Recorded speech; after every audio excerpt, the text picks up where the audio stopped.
Okay, it's all yours. Great. Thank you, everyone. Just let me share my screen so you can see my slides. Does that work for everyone? Yep. Yeah. Great. Awesome. Well, thank you so much, everyone. I'm delighted to be here. Like you said, my name is Meaghan Hussey. I have the privilege of being the Associate Vice President for Institutional Partnerships at Scholarship America. On my team, I work with a team of senior scholarship advisors to work with a lot of different philanthropy, individual donors, companies, foundations. To design custom scholarship programs to get more resources in the hands of students so they can realize whatever their post-secondary dreams are for their career and for their future. So I'll go into a little bit about Scholarship America and who we are and how we try to achieve our mission of removing financial barriers to students who are trying to access higher education or further vocational or technical training. It's a mission that is very personal for me. I was a recipient of three small scholarships through Scholarship America's Dollars for Scholars program, my local chapter in Connecticut, where I'm from. So my entire career trajectory in higher education has also been made possible by scholarship programs. So I know firsthand what a big difference they make for a lot of students. Not only the very tangible financial aspect, but also having that I would say mental aspect of knowing that somebody believes in you and is investing in you and believes in your potential going forward. And that's something that we try to enable more people to do every day. So, a little bit about us and our history at Scholarship America. We're over 65 years old. We were founded in 1958 by Dr. Irving Fradkin in Massachusetts, who had a very sincere belief that if everyone in his town could contribute to a scholarship fund, they could send the students in his town who he was seeing in his optometry practice who wanted to go to college but didn't have the money to go to college, that their town could come together and support students to go and realize their educational dreams. And out of that grew the Dollars for Scholars program. It is still a chapter-based organization that we have. And then Scholarship America has grown out of that to be the world's largest nonprofit scholarship administrator. So from that very grassroots origin, we also come now to deliver best-in-class service, to deliver simple, direct, transparent solutions for scholarship sponsors of all kinds, from individuals to families to foundations, and all different types of scholarships, as I'll talk about, are all dedicated to that same mission of eliminating barriers to higher ed. We are a Mission 501(c)(3) nonprofit organization. Our scholarship supports students in all kinds of post-secondary programs. Those can be 2-year, 4-year certificate in trade school, some grad school. Um, since 1958, we've distributed over $6 billion to 3.5 million students. Last year alone, we gave out $338 million to over 100,000 students. We do that through over 1,350 unique scholarship programs. They really are all different special snowflakes, things supporting particular majors, things supporting students in certain geographies. We work with a lot of employers, big and small, who might do scholarship programs for their employees to upskill or for children of employees as a retention tool and benefit for their employees. So they really are a huge spectrum of different ways that we provide support. And then we're particularly proud of the over 20,000 first generation college students that we were able to support last year, and a focus on educational equity and trying to make sure that we're providing as many opportunities as possible for those students that face the most barriers, is a very important value for us. So we're very proud of our 96% sponsor retention rate, because we're able to really customize all of our programs. We're really able to work with donors, and think about what their goals are, what types of students are they really passionate about supporting, what are they trying to achieve with a scholarship program, and then work with them not only when they establish the program, and we say a good program is a program that gets money into the hands of students. A great program is a program that continues to learn year over year and make different tweaks based on what people are seeing, what types of things we're learning by the applications we're getting, by how the program is running. And so we're able to continuously change programs, if that's what sponsors want, and be responsive to those needs. We're also incredibly proud of our high trust ratings in the nonprofit space, and to be one of the country's most trusted higher education associations. And that's just a wall of some of the diverse types of corporate and foundation partners that we work with. But we do also work with a lot of much smaller individual donors. So, working with us, and the kind of Scholarship America difference, I would say one is that we are mission driven and charitable. If you're looking to create a scholarship program, as a lot of people might be when they're thinking about legacy and financial planning, there's other providers in this space. They might not all be, and a lot of them aren't necessarily 501(c)(3) public charities, which is important if you're going to be supporting a scholarship program through something like a donor advised fund. And we also have the ability at Scholarship America to set up a charitable fund within us, which I'll talk a little bit more about later, and realize the tax advantages of being able to do that. We are fully mission based, and we're also very proud of our dedication to protecting and never selling student or sponsor data. We're also really excited about our ability to provide student matching services. So we provide direct customer service to students when they're on our platforms. So mentioning like technology, tech barriers, we provide all of the tech support for students if they're ever having an issue on our platform. We're also able to match students when they come onto our platform with other opportunities that they might be eligible for. So we have a very cool case study with the Pittsburgh Community Foundation, from a couple years ago. Pittsburgh Community Foundation has about $900,000 in scholarship programs. The students that won that money were also able to win over $2 million in other scholarship funds by being on our platform and being able to be matched with other opportunities that they were eligible to apply for. So that's one very exciting feature that we're able to provide for students is we've learned by experience that students don't necessarily have like a sixth sense to know what opportunities are out there for them. Just because there's an eligible opportunity doesn't mean students will know it exists and know how to apply. So breaking down that barrier for information and making it easier for them, is something we're very excited to do.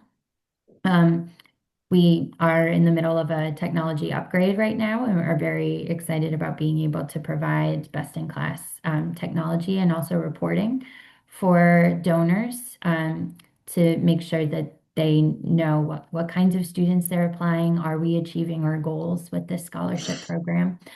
And like I said, we are both a large organization, but when people come to work with us, they provide one-on-one individualized service, working with a senior scholarship advisor to really design and craft a custom program that's both going to meet the goals of the individual donor and scholarship sponsor, as well as make an impact for students.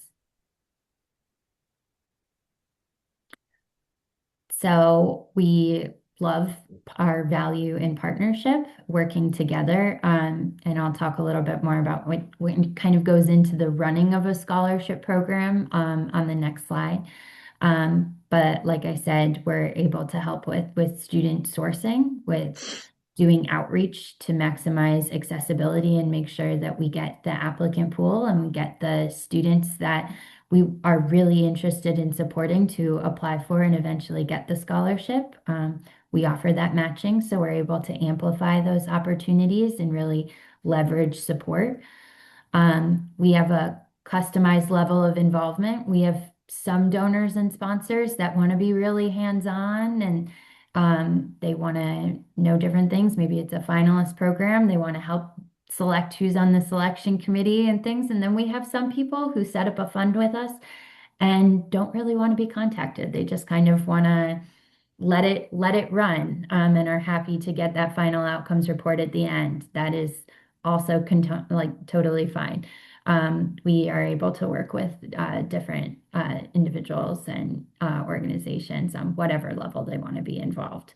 Um, but we are able to provide all of those transparent reporting services, impact students of success. We're also able to white label our services. So some of the companies you saw on a previous slide, if you go on their scholarship page, you won't see Scholarship America. That's why we're probably one of the biggest nonprofits nobody's ever heard of. Um, and that's by design because we want the sponsor to be upfront if they want to be, and be able to present the scholarship as they want. And then, like I said, we can do customized marketing and outreach. So this is one of my favorite slides. Actually, we want everyone that works with us to have, and all of our students actually, to have what we call the SWAN experience. Um, Being able to have the scholarship program moving very smoothly and everything looking very graceful.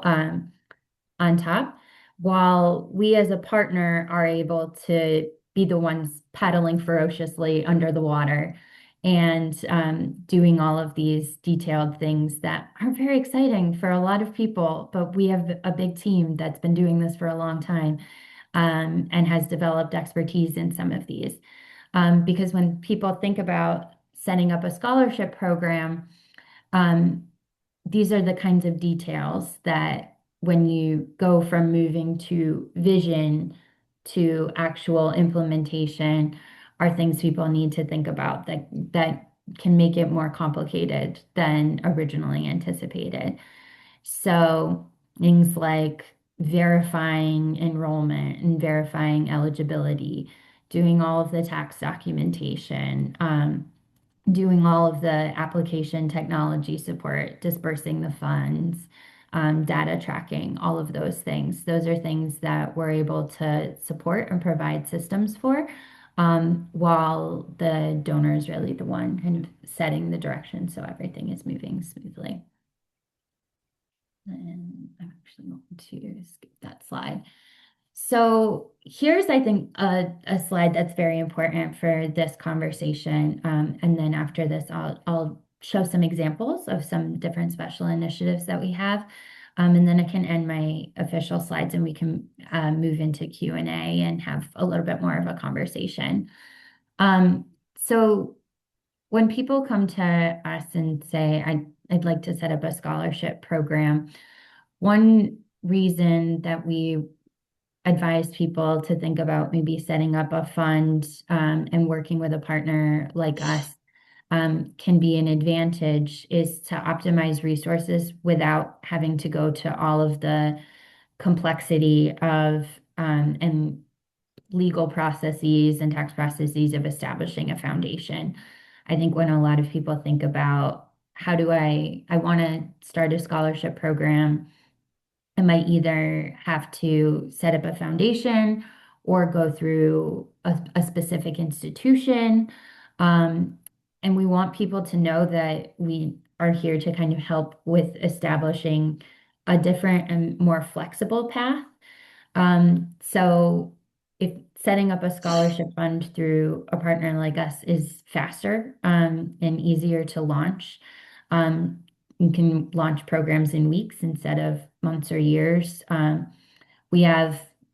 able to provide that lower administrative burden. So rather than setting up a custom foundation, where you have to do the compliance and audits and IRS and everything, we're able to handle that and handle the end-to-end administration of all of those things. Um, we're also able to do that in a more cost-efficient way. So do have administrative fees, but those are a lot lower than the types of like legal fees, accountants, everything that goes into putting into a foundation. Um, and we also have been working in this area for a long time. So we're able to provide that credibility, reach, and expertise on the back end in terms of the professional program design.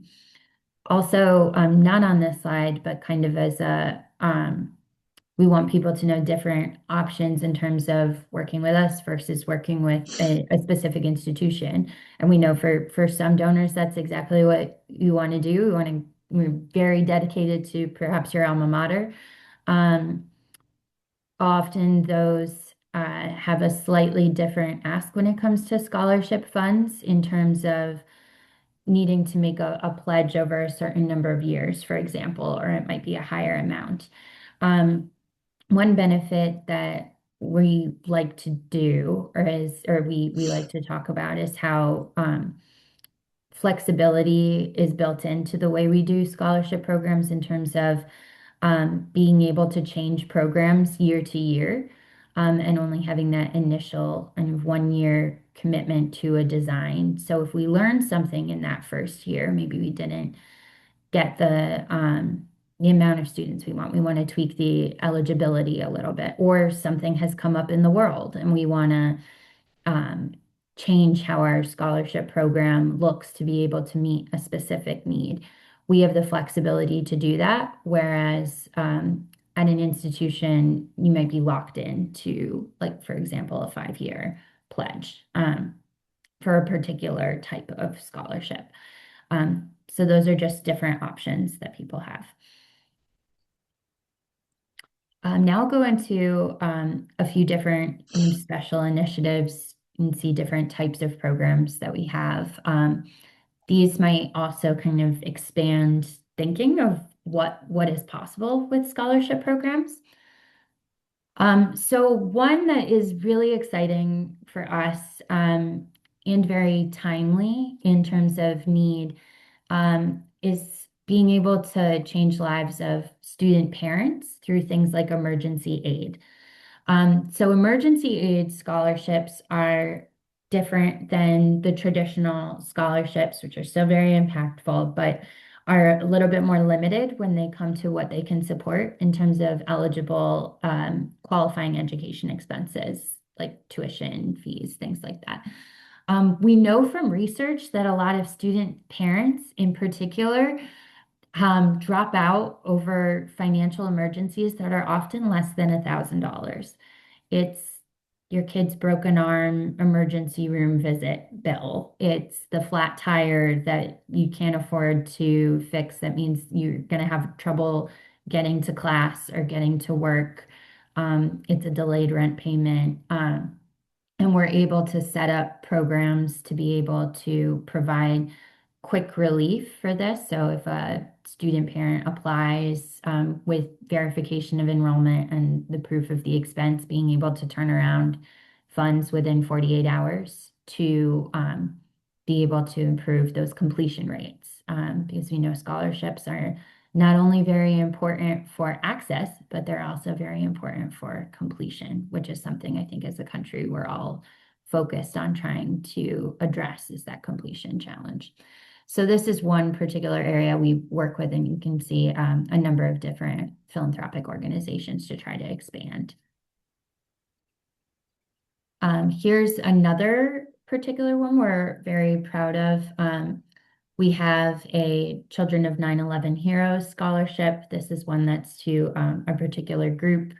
So the Families of Freedom Scholarship Program that uh, goes to eligible students as more and more rescue workers who were exposed to chemicals at ground zero um, have fallen ill. So this is a special one for us to be able to provide in that memory for students whose parents were affected on that day. We're also able to do disaster relief. Here is one that we do in partnership with Target that they did in the wake of the hurricanes in the Carolinas a couple years ago now. And so this was able to provide emergency scholarships to students who were affected by that. This is more in that kind of emergency aid category. And then this is another really exciting one that we're thinking about in terms of scholarships and adapting to the world today. Um, so we know and we hear a lot about AI and how it's going to radically remake a lot of parts of our economy. Um, and we're hearing from a growing number of donors wanting to make sure that people don't get left behind as this new technology comes in. So working with some sponsors and students to either upskill student workers who are currently employed. We have a scholarship program right now with a financial institution that is working with small businesses and small business employees and owners to provide scholarships for certificates in AI to make sure that they're also getting the resources to upskill for that, since small businesses often don't have the resources to be able to pay for that type of professional development themselves. Um, and also aligning with financial need and being able to provide both guidance and resources to students on how they can best use AI. And we're working on some guidance from ourselves as an organization for students on how to use AI both effectively and ethically, um, so that students know when you're if you're using it for things like a scholarship program application, how to use that effectively and ethically. So it's not writing your essay for you. Maybe it's checking for typos. Maybe it's helping you brainstorm that where it could help level the playing field in terms of students who don't have that kind of guidance counselor support, or maybe they have one guidance counselor for hundreds of students. But we're doing it we're able to ensure they're using it for it with maximum integrity.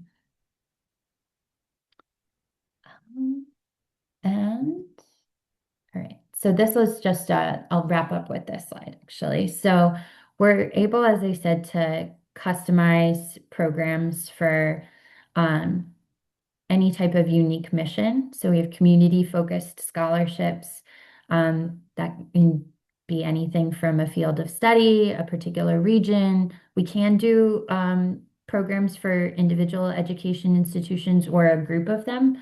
We have some where we have a donor that's committed to their alma mater, their children's alma mater, and another institution in their community. So there's three schools that are eligible for it, or any other kind of personal circumstance that people want to focus a scholarship program around. We're able to do the emergency aid, as I said, employee and children of employee scholarships for people who either own businesses or did in the past and want to honor employees who helped them get to where they are. And then, despite our name having America in it, we are also able to give globally. Um, we supported students in over 86 countries last year through a small but hopefully growing number of international scholarships. So I think I will actually end there. I want to make sure we leave plenty of time for questions, but Here is my contact information. Um, and like I said, I'm also local, so we'll have plenty of time now to have conversation and answer any questions that one might have. But if anyone also wants to have a one-on-one meeting or conversation and talk more about personal interests, then I'm happy to set up time to talk. I'm right in Falls Church, Virginia, so getting over to Arlington is very easy for me. Okay, well, we do have a number of questions, so if you'd like, I can go through them and Sure. you And can I'm answer sorry, them. while I was presenting, I was not able to be following the chat, so I can go, you can go through one. Um, Well, the first one is are the funds you distribute outside of the emergency uh, assistance you talked about, are they just for tuition or for other support services as needed? So that's a great question, and that's something we would work with the donor or sponsor to define when we're designing the scholarship. So we have some that are just for tuition fees. We have some that are for tuition and any other education related expenses, and then we have the emergency aid one. So there's a number of different ways that a scholarship can be set up that way, and that would be something we would work with the particular sponsor to define as we're setting up what the award can be used for. Okay.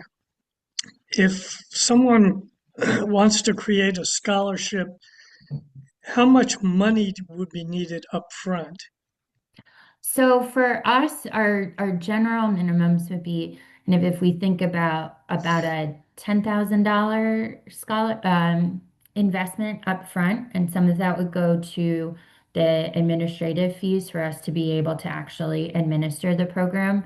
But that's generally what we see as a minimum to be able to send out about $5,000 or $6,000 in scholarship programs while having the kind of setup and admin fees. Okay. Can a donor specify a locality for their donation? Absolutely. And most of our programs do. And that can be a lot of our programs do, I should say. That can be anything from hyper local. We do have ones that are for certain towns or counties or jurisdictions. And then we have some that are statewide. We have some that are national. As I said, we have some that are international. But a lot of our scholarships do have specific geographic eligibility. Okay, on the previous question, you said if somebody gave $10,000, you'd be able to distribute five or $6,000 in scholarships.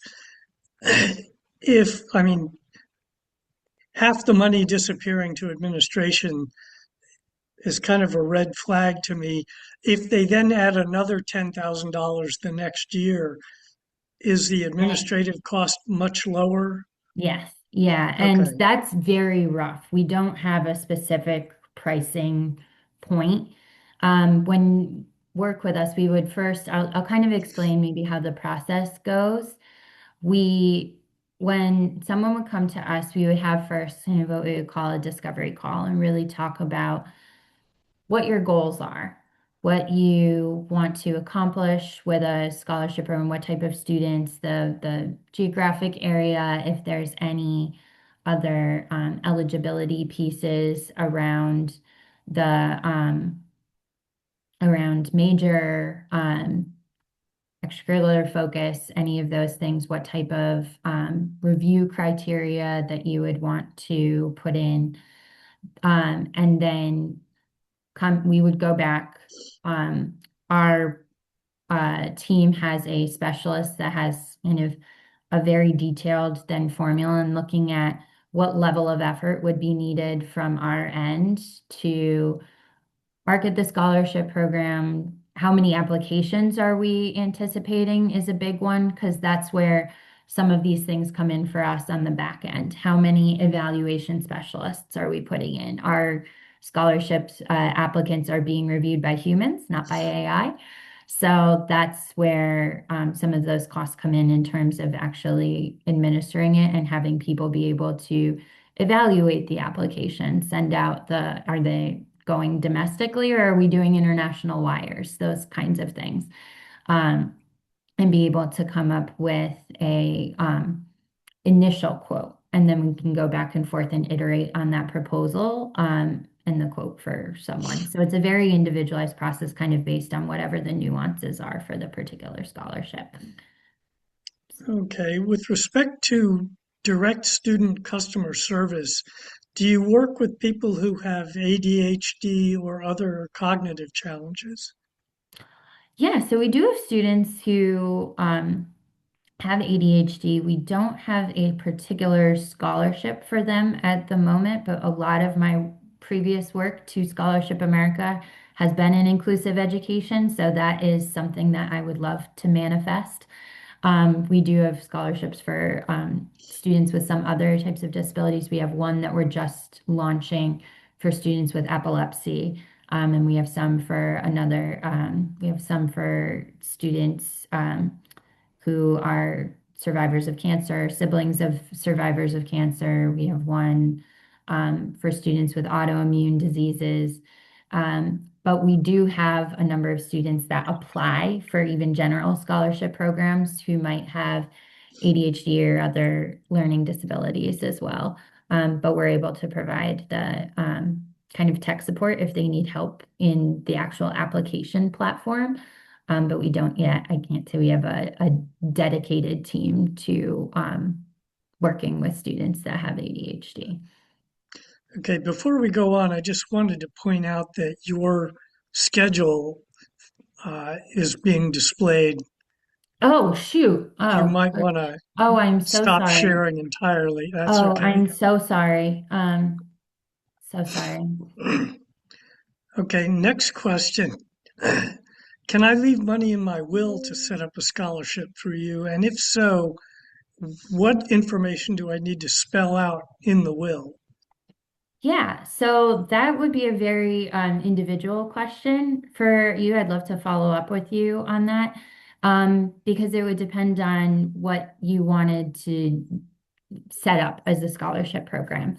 So we would first come up, like have that discovery call with you.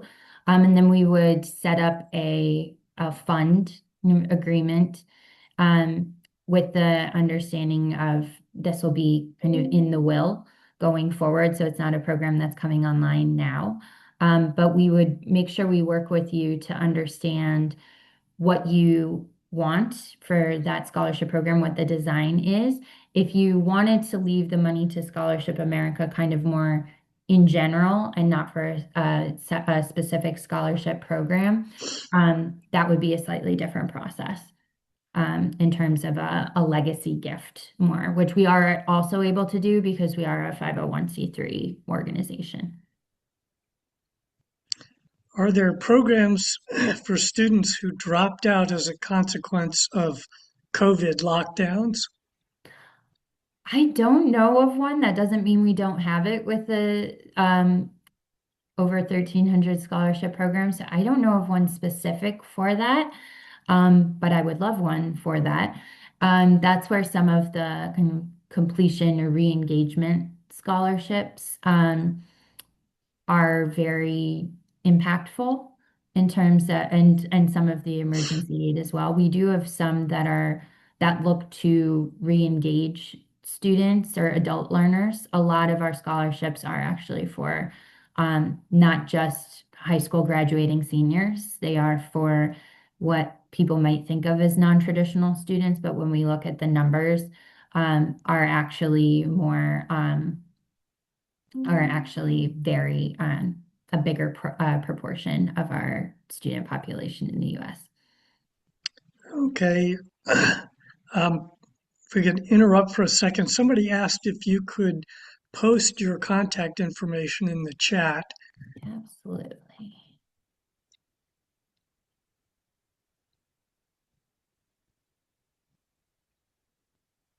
Okay. Sorry, I meant to do a space under there and it entered.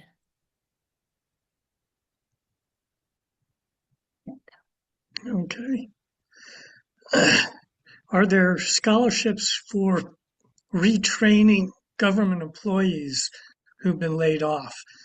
That's a big deal in this area, as I'm sure you It know. is, and I will let everyone know. I mentioned to a few people before I started, I was one of those government employees last year. So it's something I don't have one right now, but specific to that. But we have seen one from a company that I will remain anonymous that is looking for a scholarship program to retrain its employees who have been laid off in recent downsizing pieces, but we do not currently have one for government employees who have been laid off.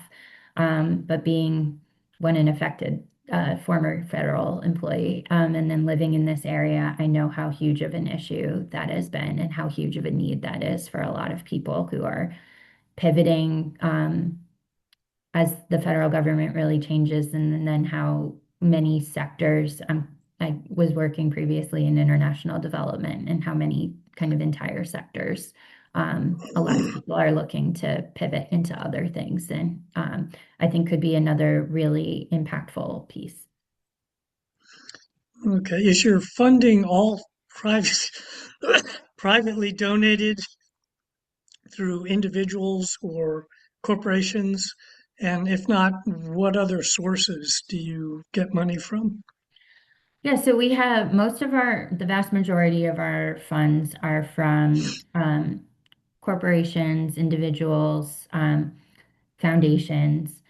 And then we do have a smaller amount of government funding. We do administer some scholarship programs run by three different federal agencies. So you have the Barry Goldwater Scholarship for STEM. That's kind of an independent agency. One of DoD's STEM scholarship programs, and one with the Presidential Scholars Program with the Department of Education, which is still running. And then we do have one very interesting local county government scholarship program with Sacramento focused on midwifery and decreasing disparities in maternal and child health. So the vast majority of our funding is private, with a small amount of government scholarship programming as well. Are scholarship agreements a year-to-year contract, or do you set it up and it runs? And if so, what happens if somebody's personal situation changes and they need to say, you know what, I need to pull the plug on this?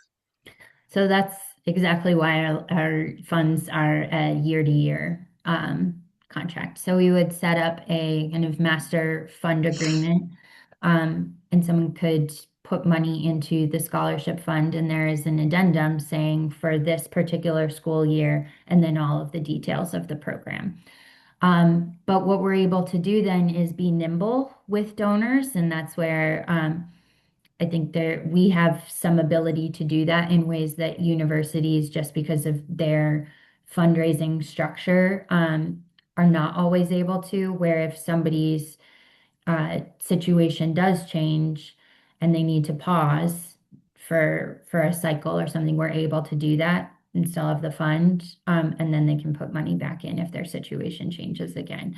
But we're able to kind of set up that structure in our system, and then from year to year be able to be flexible with how much that that fund is distributing, what donors want to do, and then also if they want to change their focus for whatever reason.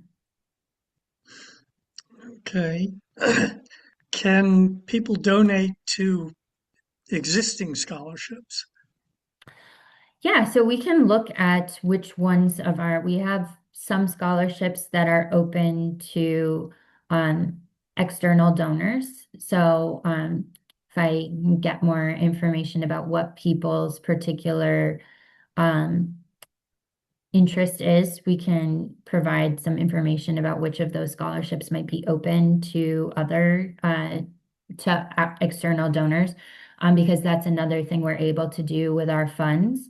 So if someone sets up a fund with us, we just did this for a memorial scholarship for a young man who passed away who was interested in esports.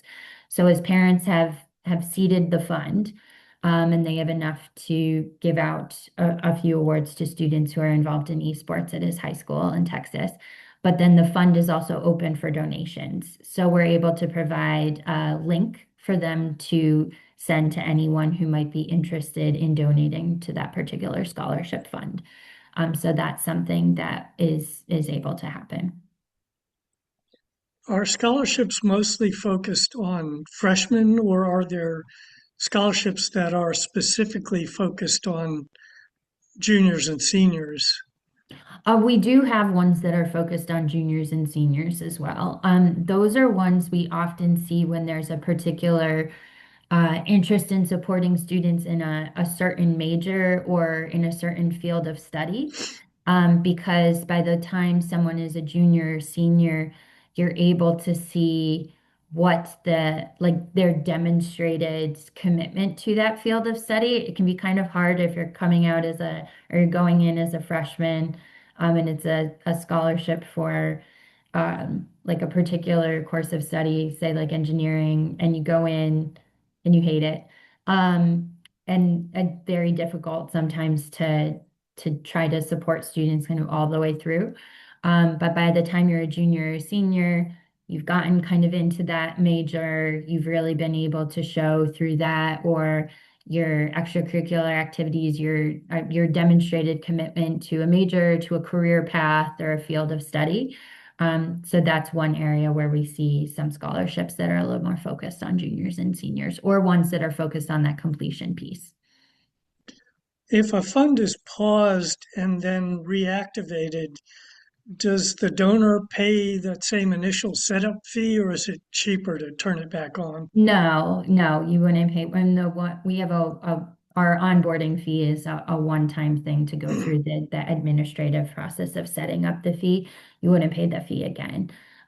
What would happen is it would be a lower amount just for that annual administration fee that's going to the level of effort from people like our like the tech support and the evaluation specialists, the people who are going through and reading and evaluating the scholarship applications and doing that intake and support for students. It wouldn't be the setup fee again because it would already be all nicely set up in our system. Okay, you talked about leaving money in a will. What about if somebody wants to just give you a donation and say, look, you have your finger on the pulse, put this money where you think it's most needed, and then tell me at the end of the year what happened to it? Is Hmm. that something that's It's easy to absolutely do? something we can do. Yeah, it's absolutely something we can do. Okay, how many people work for Scholarship America, and how many of them are paid versus volunteers? So that's a great question. So that work for us officially as employees, we have over 200. So all of those people are people like me. I have a team of about 15 that work with me and my colleague who's our vice president of scholarship design, who get to work with folks like you all who might be interested in learning about scholarship programs. We get to do that one-on-one design work with people to design the scholarship programs and everything. And then we have our technology team that do all of the work that I do not understand to build our application system, um, build all of the data capabilities, do all the reporting, finance that helps oversee all of the funds and the fund administration and getting the money to students. And then we have our team of implementation who do all of the application support, make sure all of the applications and uploading transcripts and documents are all done in the evaluation specialists who are really well trained on how to go through and do that impartial review of student applications to make those really hard selection decisions. So those are our official employees. Um, we do still have Dollars for Scholars, our grassroots kind of origin. We don't have one in the Northern Virginia area right now, but that is a chapter-based, all volunteer run organization um, that has chapters in different parts of the country. My hometown of Windsor Locks, Connecticut still has one. And they raise money locally and administer scholarships locally on a much smaller level. So that would be, for example, if someone has like a $500 Lions Club scholarship, I think is one of the ones that I got, where it doesn't necessarily make sense to do a bigger scholarship program, but all of those people are volunteers. And they typically work in small communities or with like specific high schools, and that's all a volunteer um, run operation, national network. The cool thing is we're doing an upgrade to their application platform as well. That'll be happening kind of over the course of this year. Um, and they do still already on their different chapter-based small websites have access to Scholarship America and our list of scholarships. So again, from the matching feature are able to see other opportunities that they might be eligible for, and we can open that world up to students. But if anyone's interested in learning more about Dollars for Scholars, I'm also happy to provide that information as well.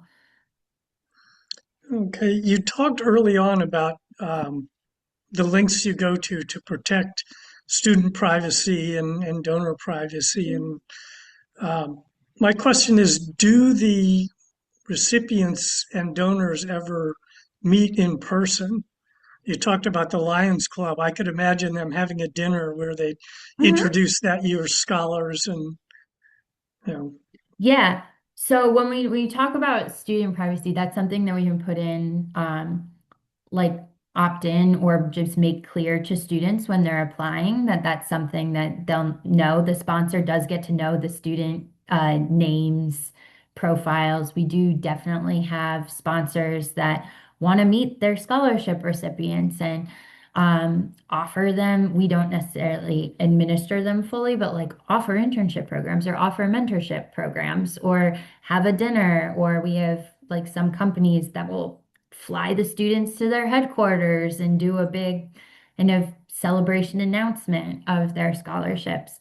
Or have a dinner, something like that. That definitely happens. Where I was talking about the student privacy and data, that comes some on the back end. So we get this question sometimes because we'll sometimes see online there are some newer kind of tech folk startup-y scholarship providers, and they're saying like you can start up a scholarship for almost no money in fees for administration. And the reason they're able to do that is because if you go in their privacy policy, they're selling all the students' data and they're selling all of the sponsors' data.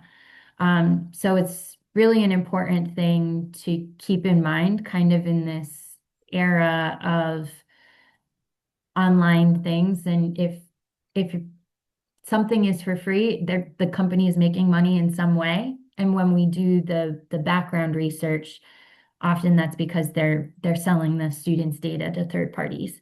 So that's something that we really want to guard against. But in terms of being able to share the student's name, institution, kind of all of those basic details with a sponsor, we definitely do that. And then if a student is applying for a scholarship, just making clear to them that this information would be shared with the sponsor, but no one else.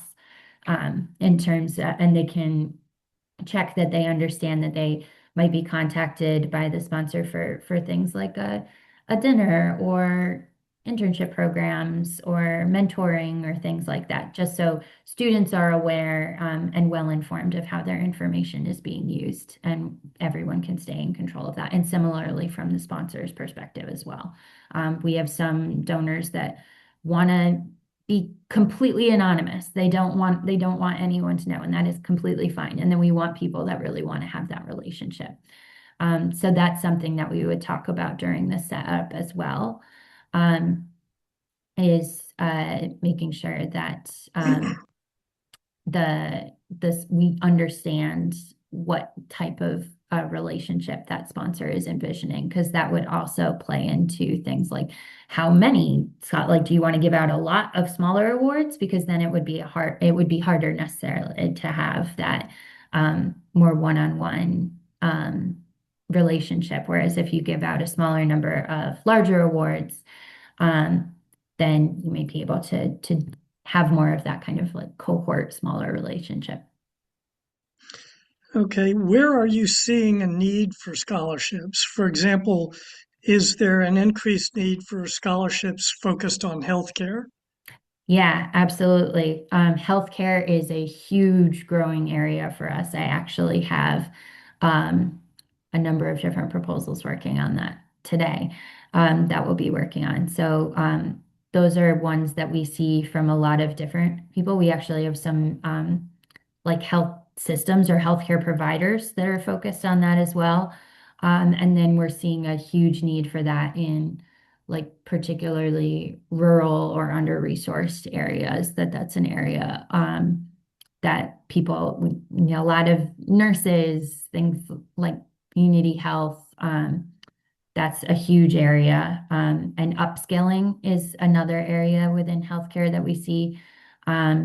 So enabling people who might already be working in like an entry level position within healthcare to then go back and get their full RN or MSN. Um, that's a major area. The other major area that we're seeing a lot is in the trades. There's so much talk about the trades right now. Huge gap, like labor force gaps, that we see that a lot of people are interested in filling, be they for like solar panel installers, um, those kinds of jobs that we just don't, there is a huge credential gap for. So those are our two major areas that we see needs in right now. Do you have any information on graduation rates among scholarship recipients versus the population as a whole? I don't know off the top of my head if we have a like national or our aggregate rate of completion, but I can follow up um, with that as well. We do provide graduation rates and things with for specific scholarships. We can do, and we're looking to, and this year we have some grants to even deepen. We have a relationship with the National Student Clearinghouse, which provides huge amounts of data on students and student outcomes. And we're really excited about the grants we have for that to deepen the amount of data analysis we're able to do on things like student outcomes, employment, the kind of long-term effects that our scholarship support is able to have. And what is the amount of the average scholarship that you guys issue? Yeah, so that can be lower than people think. So some we have probably the average is around $2,000. That is a very common amount. We have some that go all the way up to full tuition. A very generous one in our space would be like a $10,000 scholarship. And that also varies based on one thing we would ask is whether or not the donor wants the scholarship to be renewable or not. Um, because we have some scholarships, the Amazon Future Engineer Scholarship, for example, that launched and the application will be closing soon, is $10,000 a year for up to 4 years. So that's a very generous scholarship in our space. No, with the cost of higher education these days, it's still a drop in the bucket for a lot of people.